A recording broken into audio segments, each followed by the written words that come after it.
Everyone remembers Sephiroth for the flames of Nibelheim, the silver hair, the slow walk through the inferno, the look in his eyes when he declares himself a god. But rewind the tape a bit. That scene didn't come out of nowhere. It was the final act of a 30-year experiment in corporate hubris. Long before Sephiroth ever drew Masamune, there was Professor Hojo, a man so devoid of empathy that calling him human is an insult to the species. Hojo wasn't a scientist, he was a butcher with a clipboard, and Sephiroth, the so called perfect soldier, was his masterpiece. Hojo didn't create Sephiroth out of love for science, he did it out of obsession. He took a woman, Lucrezia Crescent, brilliant, compassionate, and pregnant, and violated her in the name of research. He injected her unborn child with cells from what he thought was an ancient, the last of the Cetra.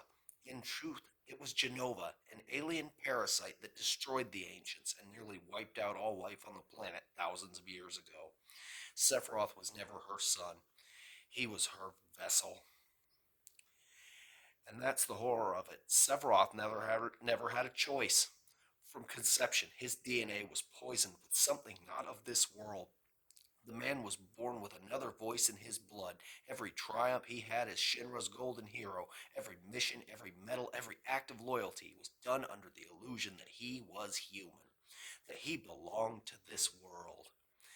Then he finds the truth, or rather, Hojo's twisted version of it hidden in those basement files. The reports don't tell him he's human born of Lucrezia. They tell him he's a monster birthed from Genova, and Shinra let him live like that. They let their greatest weapon believe he was the child of an alien corpse, not a woman who loved him and regretted him in equal measure. So when he burns Nibelheim, he's not just destroying a town, he's destroying his own illusion, his own origin myth. And while what he did is unforgivable, it's also horrifyingly understandable. Because when your entire identity collapses in one night, when you realize the people you trusted raised you in a lie and carved your soul into a science project, what else do you become except the monster they made you believe you were? If Sephiroth had known the truth, the real truth, that his mother, Lucrezia Crescent, not the alien husk in Shinra's vault, I read that wrong.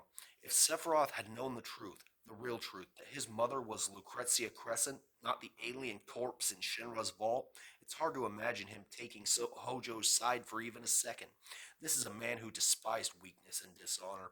If he discovered what Hojo did, experimenting on an unborn child, using his own partner as a test subject, discarding her like a broken instrument, he wouldn't have spared him. Sephiroth would have cut Hojo in half without blinking, and history might have gone very differently. Instead, Hojo got to hide behind his machines and whisper success while the world burned from his failures. Sephiroth wasn't the disease, he was the symptom. The true infection was Shinra's arrogance, the belief that they could dissect gods, enslave the planet, and play creator without consequence. And even then, look at Sephiroth's descent. After falling into the life stream, he doesn't disintegrate like a normal man. His consciousness thrives. He learns how the life stream connects to every living being. He sees how small humanity really is compared to the planet's will, and he decides, wrongly, monstrously, might I add, that he'll take that will for himself. Not because he's insane, but because he's convinced it's necessary. That's the tragedy of Sephiroth. The man was created to be perfect, and it destroyed him. Every time he swings that sword, it's Hojo's ghost holding his wrist. Every body that falls is one more victim of a single man's experiment. So yes, Sephiroth's crimes are deeply unforgivable, but they're not meaningless. They're the echo of the greatest sin Shinra ever committed, trying to turn a human life into a weapon. Hojo wanted a god. He got one, and the world paid for it. This has been Calvan Starling, and this channel is Binging the Backlog. Like, share, and subscribe if you enjoyed. Comment if this video made you think.